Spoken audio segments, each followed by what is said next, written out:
So it all started a few days ago when our Prime Minister Boris Johnson casually remarked that there was a chance he might postpone elections. And the more and more I learn about our current politicians, is this is how they signal when they're going to enact policy that's going to dramatically change your life. They leak it in the press or they hint that it's going to happen. And almost every single time it happens. They did the same with each one of the lockdowns. They did the same with closing our schools. They did the same with closing our businesses. And so in the past, before I got involved in this political process, and to be honest with you, the more I learn about it, the more it actually disgusts me. This is how they test out those ideas to find out if there's a reaction, and then they push it through. I've now heard that this is becoming more and more of a possibility, that they will postpone the May 6th elections. Now, why does that matter? You might say, well, Brian, I got enough problems right now. They've locked me down in my house. They won't let me go out and earn a living. They won't let me send my children to college. They're threatening not allowing me to worship my religion. They're threatening curfews. They're threatening to make me wear a mask outdoors. I got enough problems. But when you cannot exercise your democratic right to vote and choose the leaders that represent you, then we have a major failing in our society, just like we did when I faced battles with censorship last year, where I couldn't express the ideas I wanted to you.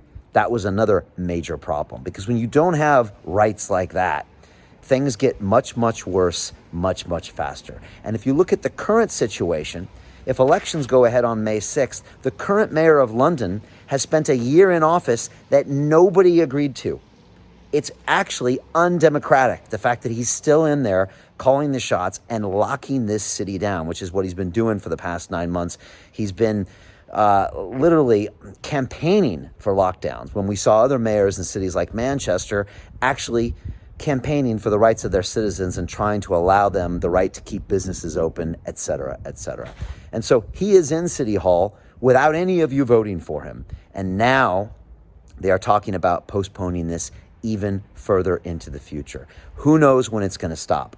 The reason it's important that you can regularly elect your leaders is because your opinions change. Let me ask you a question. A year ago, in January 2020, have your opinions changed since that year? Has your life changed? Has your interest changed? Would you like your leaders to reflect what you want? Well, of course you would.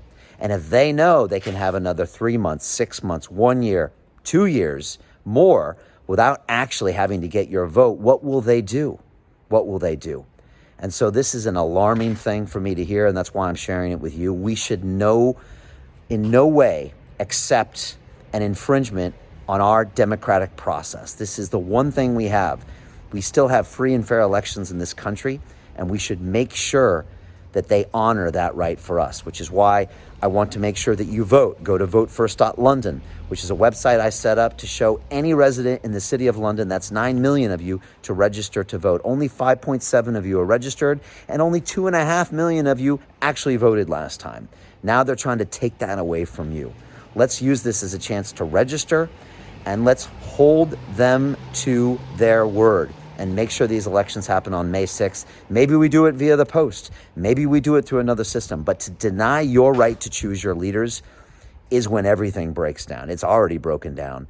But to know that someone that you never elected in for a whole year has been there, and that could go on even further, well, we just can't allow that to happen. And I know that everyone I speak to on the streets, in taxis, in businesses, all want that mayor to go. So let's make it happen. Thank you very much, sir. On May 6th, thank you, man, thank you. Let's make it happen on May 6th. Let's demand that our politicians honor that right, and let's not let them get away with any more of this nonsense. Let's hold them accountable, and let's tell them with our vote where we want London to go. And I want to take London in a new direction. I think a leader should innovate and educate, not use fear as a weapon, which is what we see our current mayor do all the time. He scares you, he scares you, he scares you, and then he can get you to do whatever you want. That's not what leaders do. Leaders stand up, they make hard decisions, they come up with solutions, they show leadership. They use the science to base their decisions, and they use a proportionate response to the virus. Right now, I don't believe what we're doing is the right long-term decision for all of our citizens. Long-term lockdown is literally killing us. It's ruining our children's future. And if we don't have a leader right now that observes that and starts to make intelligent decisions where we protect those that are vulnerable, but allow everyone else to get back to work, we are going to be paying this for probably a generation forward. Let's not make that happen. Leave me your comments below. Do you think they should be allowed to take away your democratic right to vote?